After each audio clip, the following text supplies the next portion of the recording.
Hello बच्चे। Examination हो गई ना अभी। ऐसे सर से जो है वो आधा बोझ उतरा है। पूरा मैं नहीं बोलूंगी कि पूरा बोझ उतर गया है। पूरा बोझ तो तब उतरेगा ना जब आपका कट ऑफ के बेसिस पे आपकी एडमिशन होगी। आपका जो भी मन पसंदीदा कॉलेज है, मन पसंदीदा जो भी यूनिवर्सिटी है, वहाँ पे आपको जाने को मिलेगा। वहाँ से आप मास्टर्स करोगे।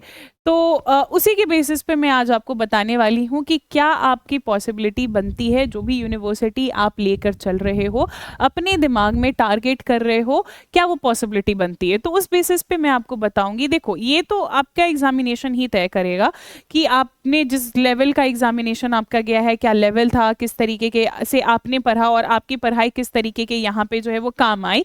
राइट, उस बेसिस पे है ना। तो पहले तो ये जान लेते हैं कि आपका एग्जामिनेशन था कैसा बच्चे। तो आपका एग्जामिनेशन क्या हार्ड था, क्या इजी था, या फिर मॉडरेट था, है ना।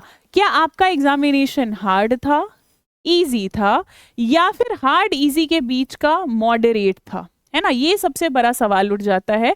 तो मैं बोलूंगी कि आपने अगर सब कुछ शुरू से पढ़ा होगा तो आपका एग्जामिनेशन यहां पे फॉल करता है। ठीक है, इजी कुछ क्वेश्चंस थे, बहुत सारे क्वेश्चंस मॉडरेट थे, एंड दो तीन क्वेश्चंस आपको जो है वो एलियनेटेड लगेंगे ही होंगे, क्योंकि वो क्वेश्चंस कल्चरल स्टडीज से पूछा गया और कल्चरल स्टडीज आपके सिलेबस में नहीं है।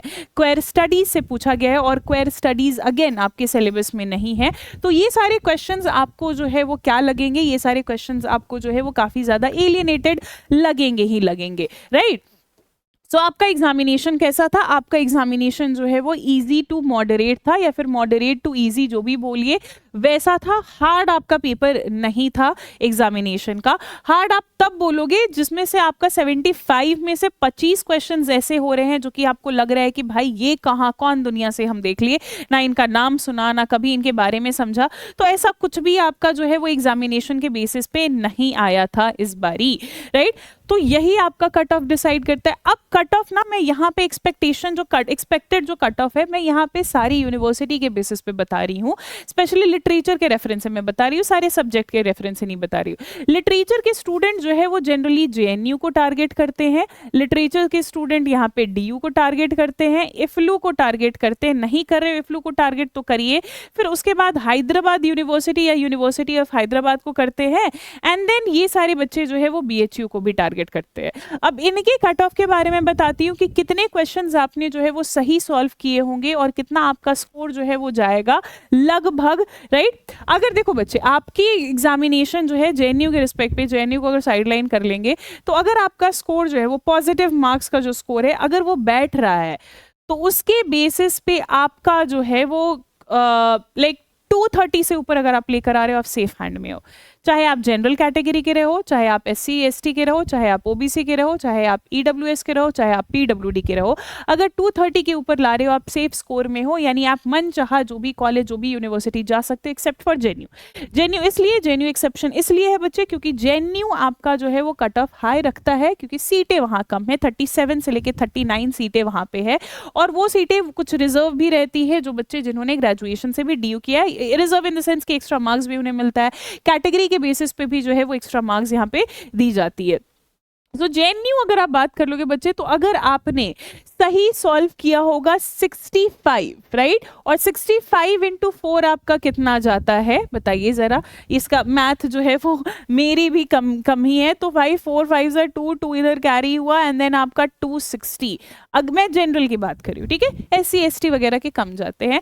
अगर आप जो है वो 65 आपकी सही हो रही है, 63 भी आपका सही हो रहा है, तो उस बेसिस पे आप जो है वो सही जा रहे हो, जेएनयू आपको मिल जाएगा। टेंशन लेने की जरूरत नहीं है। डीयू की मैं बता रही हूँ बच्चे, जनरल की ही मैं बता रही हूँ, जनरल के रिस्पेक्ट में मैं बता रही हूँ कि डीयू की जो कट ऑफ है बच्चे, डीयू का जो कट ऑफ आपका जाएगा, अगर मैं पिछली बारी जनरल के कैटेगरी से मैं बात कर लूँ, तो जो 4th स्पॉट राउंड था, लिस्ट की मैं बात नहीं कर रही हूँ, 4 लिस्ट निकला था, उसके बाद 4 स्पॉट राउंड आपके गए थे।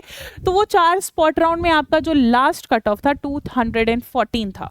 ठीक है, 214 था, और वहां पे फिर आपका मनपसंद कॉलेज आपको मिलेगा नहीं। तो मनपसंद कॉलेज के बेसिस पे मैं आपको बोलूंगी कि अगर आप 230 लेकर आ रहे हो, ठीक है, 230 आपका जो है वो मार्क्स कैरी ऑन हो रहा है, 230 प्लस है तो आप सेफ स्कोर में हो, आपको चिंता करने की कोई ज़रूरत नहीं है, DU आपको मिल जाएगा। क्योंकि लेवल आपका जो है वो 2025 वाला लेवल था, 24 वाला लेवल बिल्कुल नहीं था, क्योंकि 24 के बहुत सारे क्वेश्चंस बच्चे से बने नहीं थे। और वैसा मैंने आपको बोला था, मैंने दावा दिया था कि हाँ भाई आपका लेवल 2024 का नहीं आएगा, 2025 का ही आएगा। इफ्लू की बात कर लोगे तो इफ्लू की कट ऑफ आपकी जो है, अगर आप 200 लेकर आ रहे हो, 200 एंड 200 के 10 के आसपास अगर आपकी है, तो अगेन ये आपका सेफ स्कोर है, आपको चिंता करने की ज़रूरत नहीं है। सेम मैं हैदराबाद यूनिवर्सिटी के बारे में भी मैं सेम बोलूँगी कि अगर आपका इस लेवल पे आपका जा रहा है, आपने लगभग जो है वो 50 के ऊपर अगर आपने जो है वो सही सॉल्व किया, 50 से 55 के बेसिस पे आपने सही सॉल्व किया है, ठीक है, ये आप 55 ही लेकर चलो, इसको जो है वो 55 प्लस आप सॉल्व जो है वो लेकर चलो, 55 के ऊपर जो है वो 55 नहीं एक्चुअली इसको कर लो आप 57 कर लो, ठीक है, 57 कर लो, 55 प्लस है, हाँ चलो ठीक है 56 ही कर लेते हैं हम लोग, 56 के ऊपर अगर आपका जा रहा है तो ये आपका DU मिल जाएगा। हैदराबाद का भी सेम है, जो आपका इफ्लू का जाता है वही आपका हैदराबाद का भी जाता है, और BHU का भी आप जो है वो लगभग सेम रख लो। बस BHU के कैटेगरी में आपने क्या करना है ना, कि मैं यहाँ पे आपको बोलूँगी कि अगर आपका 53 प्लस के ऊपर है तो मेन यूनिवर्सिटी और नॉन पेड वाले में मिल जाएगा, अगर आप आउट ऑफ BHU है, ठीक है, अगर आप आउट ऑफ BHU है, आपने ग्रेजुएशन कहीं और से किया है, इस बेसिस पे यहाँ पे कोई रिजर्वेशन की मैं बात नहीं कर रही हूँ, चाहे आप इस यूनिवर्सिटी के हो या फिर आउट ऑफ यूनिवर्सिटी के, मैं बिना रिजर्वेशन की बात कर रही हूँ। अगर आप DU के ही बच्चे हो और आपने एग्जामिनेशन दिया है, तो आप यहाँ से जो है वो 10 से 15 मार्क्स का नीचे का कट ऑफ आप कर दो।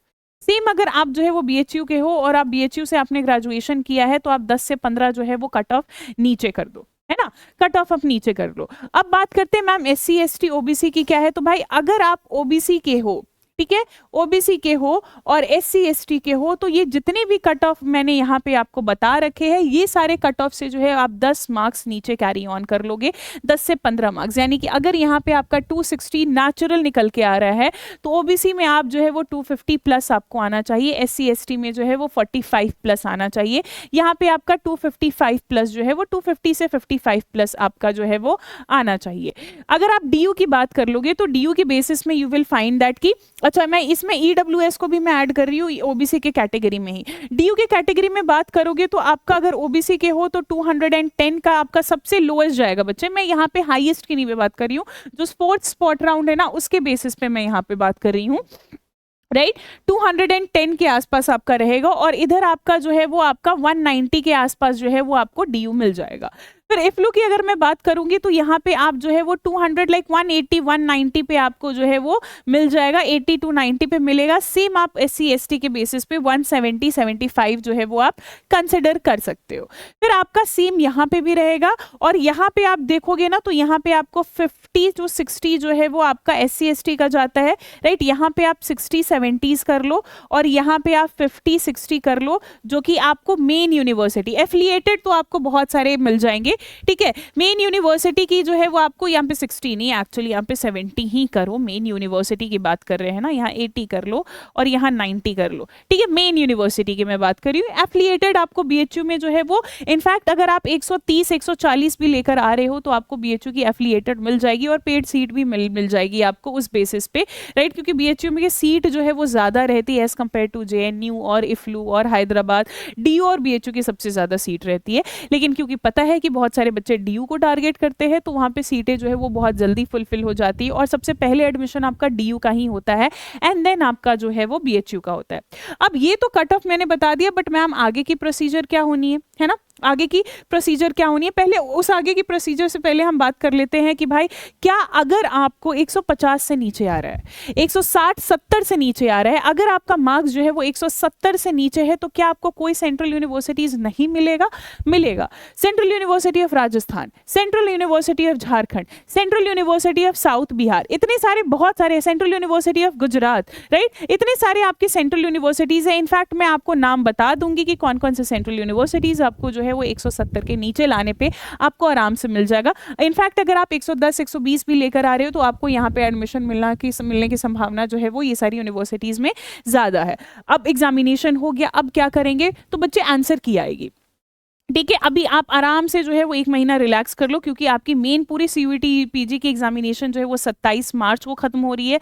तो उस बेसिस पे आपका जो आंसर की है, पहले प्रोविजनल आएगा, यानी प्रोविजनल इन द सेंस कि अगर एनटीए अपने तरफ से कुछ गलत कर देता है तो आप उस क्वेश्चन को चैलेंज कर लोगे। अगर मान के चलिए कि एनटीए ने बोला कि भाई इंट्रोडक्शन कमला दास ने नहीं लिखा है, इंट्रोडक्शन निज़म म्यूजिकल ने लिखा है, just in case if I am saying, right, so Nizam musical ने लिख रखा है, तो वो आपका इंट्रोडक्शन अगर निज़म म्यूजिकल ने लिख रखा है तो आप तो चैलेंज कीजिएगा कि भाई नहीं, हमने तो पढ़ा है कमला दास और कमला दास ही होगा।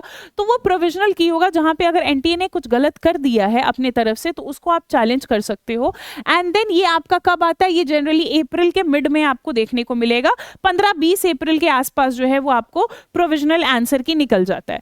फिर उसके बाद आपको जो है वो फाइनल आंसर की, यानी कि अप्रैल के एंड में और मई के स्टार्टिंग में आपको जनरली देखने को मिलता है, क्या जनरली देखने को मिलेगा फाइनल आंसर की, जो कि चैलेंजेबल नहीं होती, आप उसको चैलेंज नहीं कर सकते, वो फिक्स है, फाइनल है। और पिछली बारी उन्होंने क्या किया, जिस दिन उन्होंने फाइनल आंसर की रिलीज किया उसी दिन उन्होंने रिजल्ट भी दे दिया। तो रिजल्ट अगर लेट से लेट भी, तो फाइनल आंसर की के आपके जो है वो 2 से 3 दिन के अंदर आ जाएगी, और जब पहले से पहले तो सेम डे भी आ सकती है। और ये कब आएगा, आप जो है वो मई में एक्सपेक्ट करिएगा, मई स्टार्टिंग में एक्सपेक्ट करिएगा, अप्रैल एंड में आप एक्सपेक्ट करिएगा। फिर क्या होता है मैम, फिर उसके बाद आपका जो है वो काउंसलिंग का प्रोसेस होता है, जिसमें अब पूरी खेल जो है वो यूनिवर्सिटीज ले लेता है। यहाँ पे आपकी जो है वो एनटीए यूनिवर्सिटी जो है वो फ्रंट में आता है, एनटीए साइड लाइन हो जाता है। अब एनटीए का कोई इसमें काम धाम नहीं होता है।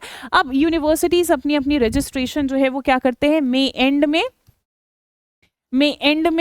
एंड इनफैक्ट मई एंड के बाद मैं सिंपल बोलूंगी कि जून में आपका पूरा का पूरा रजिस्ट्रेशन का प्रोसेस जाता है, रजिस्ट्रेशन खत्म होती है। जुलाई में आपकी admission list, first list, second list, third list ऐसे निकलती है। एंड जुलाई के बाद अगस्त में आपको जो है वो स्पॉट राउंड देखने को मिलता है।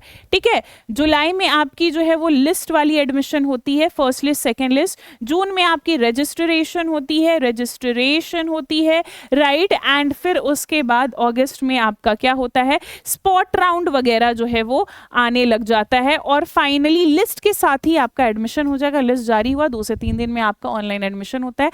काउंसलिंग के लिए क्या आपको सारी जगह ऑफलाइन जाना पड़ेगा? नहीं, काउंसलिंग आपकी जो है वो ऑनलाइन होती है। कुछ कुछ यूनिवर्सिटी मांगते हैं ऑफलाइन, जैसे बीएचयू हो गया, हैदराबाद, सॉरी बीएचयू हो गया आपका, बीएचयू ऑफलाइन भी मांगता है, ऑनलाइन भी मांगता है। इफ्लू हो गया, इफ्लू ऑफलाइन को कंसिडर करता है। तो ये सारे कुछ यूनिवर्सिटीज है जहाँ पे वो काउंसलिंग में आपको बुलाएंगे और आपको जाना पड़ेगा। तो ये कुछ इन्फॉर्मेशन थी भाई, जो मुझे लगा कि आप सबको बता देनी चाहिए, एग्जामिनेशन रिलेटेड आपके लिए इंपॉर्टेंट है। एग्जामिनेशन तो दे दिया है, अब रिलैक्स करो, दिमाग को जो है वो थोड़ा आराम करो, आराम करवाओ। अब मैं आपको कब मिलूंगी भाई?